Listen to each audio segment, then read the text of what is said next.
মালদা এবং মুর্শিদাবাদ জেলায় খুব বড় হচ্ছে নদীর ভাঙন এবং সমস্যা। একদিকে ফরাক্কায় ড্রেজিং হয় না, যখন বর্ষাকালে গরমকালে লোকে জল পায় না, আর বর্ষাকালে জল ওভারফ্লো হয়ে আপনাদের বন্যায় ভাসিয়ে দেয়। ফুলাহার, মহানন্দ, টাঙ্গন এবং পুনর্ভবা, তাছাড়াও গঙ্গা ভাঙনে প্রতি বছর 2005 সাল থেকে 2024 সালের মধ্যে মালদায় প্রায় 13,250 বিঘা অর্থাৎ 1,773 হেক্টর কৃষি ও বসত জমি নদী গর্ভে চলে গেছে। 218টি গ্রাম ক্ষতিগ্রস্ত হয়েছে।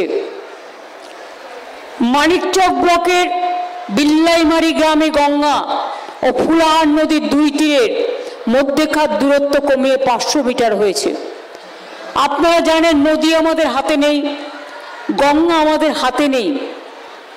এই ভাঙন রোধ করতে গেলে এটা কেন্দ্রীয় সরকারের আন্ডারে ছিল, কিন্তু আজ পর্যন্ত কিছু করেনি, সব দায় এড়িয়ে গেছে।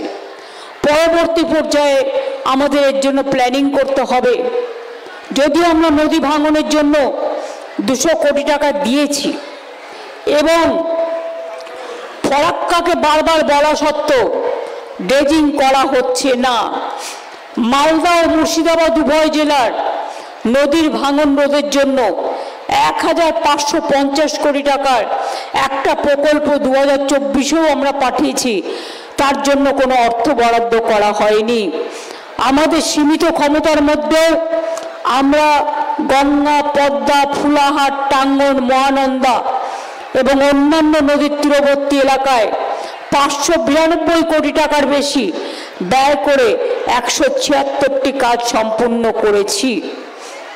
ভুতনির চর, কাটাহার চর তীব্র এলাকায় মানুষকে রক্ষা করতে 150 কোটি টাকা দিয়ে এনভায়রনমেন্ট প্রোটেকশন স্কিম করা হচ্ছে।